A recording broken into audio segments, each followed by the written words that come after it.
என்னுடைய மகள் என்ன மாதிரி இருக்கணும் அப்படின்னு எனக்கு ஆசை. அதில் எவ்வளோ ப்ரெசென்ட் அவள் என்ன மாதிரி இருப்பா, என்னுடைய குணநலன் இருக்கணும், என்னுடைய முகத்தோற்றம் இருக்க வேண்டும் அவசியம்.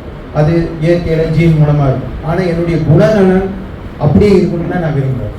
என்னுடைய ஸ்டூடெண்ட், நான் ஆசிரியர் பணிபுரிந்து செவிலியர் ஆசிரியராக இருக்கும்போது பார்த்தீங்கன்னா எல்லாரும் ரொம்ப வேதனைப்பட்டாங்க. சார், உங்களை மாதிரி ஒரு ஸ்டாஃபு இல்லாமல் போயிடும், நீங்கள் ஸ்டாஃபாகவே இருங்க அப்படின்னா.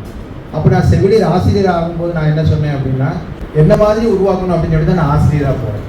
ஸோ அதில் நான் உருவாக்கிட்டு இருக்கேன். நான் நிறைய ஸ்டூடெண்ட் ஒவ்வொரு வருஷமும் உருவாக்கும் போது என்ன மாதிரி ஒரு ஸ்டூடெண்ட்டை உருவாக்குறது ரொம்ப கஷ்டப்படுவேன். 100 ஸ்டூடெண்ட் ஒரு பேட்சில் இருக்காங்கன்னா 100 ஸ்டூடெண்ட்டில் ஒரு ஸ்டூடெண்ட்டு என்ன மாதிரி ஒரு குணநலன், எனக்கு இருக்கிற பொறுமை, எனக்கு இருக்க அன்பு, எனக்கு இருக்க இறக்கம், நல்லா படிக்கணும்லாம் அவசியம் இல்லை.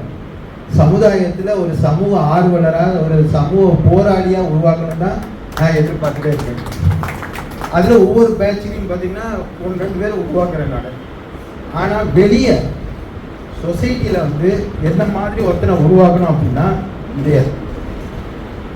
காலையிலேருந்து இரவு வரைக்கும் என்ன மாதிரி மெனக்கடணும், மனைவி இருக்கணும், குழந்தை இருக்கணும், தெரியும் கல்யாணம் ஆன பிறகு எவ்வளவு அறிகுறி இருக்கும், இந்த டைமுக்குள்ளே இங்கே வரணும், இன்றைக்கி ஏன் இந்த மீட்டிங் போகிறீங்க, இன்றைக்கி தேவையா, இது இருக்கிற வேலை காணாத 6 மணிலேருந்து நீங்கள் என்னெல்லாம் செஞ்சீங்கன்னு தெரியும், இப்போ எதுக்கு அப்படிங்கிற அந்த வசவுகளுக்கு மத்தியில் நான் சிரித்து பேசி சமுதாயத்தில் ஒரு மனுஷனாக நடந்து நிறைய உங்கள் பார்வைக்கு அது சாதனையாக தெரியும், எனக்கு அது உங்கள் பார்வைக்கு தெரிய சாதனைனா எனக்கு டெய்லி நடக்கிற ஒவ்வொரு நிகழ்வு, சாதாரண நிகழ்வு தான் எனக்கு டெய்லி நடக்கும். அது மற்றவங்க பார்வையில் ஒரு பெரிய இன்னைக்கு இந்த 1/2 மணி நேரம் 3/4 மணி நேரம் நடந்த இதில் வந்து எல்லாமே உணர்வுபூர்வமான டாபிக். அப்படிப்பட்ட ஒரு தம்பி வந்து நான் வந்து ரொட்டேட் இந்த கிளப்பில் சேர்க்கணும், உலகளாவிய ஒரு தன்னார்வ அமைப்பில் சேர்க்கணும்னா லாஸ்ட்டு ஒரு நம்ம ராஜேஷ் ஒரு நண்பனை அறிவிப்போம். ஸோ ஹாஸ்பிட்டலில் எனக்கு நிழலாகவும் என்ன மாதிரி ஒரு டூப்ளிகேட் உருவாக்குனதுக்கு தான் நான் வினோத்தை வந்து நான் வச்சுருக்கிறேன். ஏன்னா சில நேரங்களில் நான் வந்து ஹாஸ்பிட்டலில் எனக்கு நிறைய பணி முதல்வர் மூலமாகவும் மற்ற என்னுடைய கல்வி பணி மூலமாகவும் நான் நிறைய நேரம் அவுட் ஆஃப் ஸ்டேஷனில் இருக்கேன். அப்படி அவுட் ஆஃப் ஸ்டேஷனில் நான் வந்து திருச்சியில் இருக்கும்போது தான் சார் எனக்கு ஒரு நாள் ஃபோன் பண்ணாங்க. இப்படி ஒரு 8 மாதமாக அலைஞ்சிட்டு இருக்கேன், ரொம்ப நெகட்டிவாக பேசுனாங்க, எனக்கு ரொம்ப கஷ்டமாக இருக்குது, ஒரு சர்டிஃபிகேட் வாங்குங்க. நான் அப்போ வேறு இன்னொரு ப்ரோக்ராமில் எனக்கு ஃபோனே எடுக்க முடியாது, அந்த மாதிரி சூழ்நிலையில் தான் இருக்கேன்.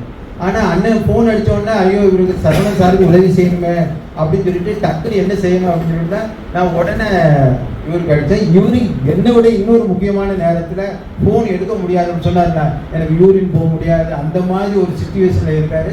ஆனால் ஃபோனை அட்டன் பண்ணார். அப்போ நான் சொன்னேன், இப்போ எல்பி சரவணன் சார் இருக்காங்க, ரொட்டேரியன், ரொம்ப வேண்டப்பட்டாங்க, அவங்க அண்ணனுக்கு ஒரு சம்பவம் நடந்திருக்கு, வேணும் அப்படின்னு.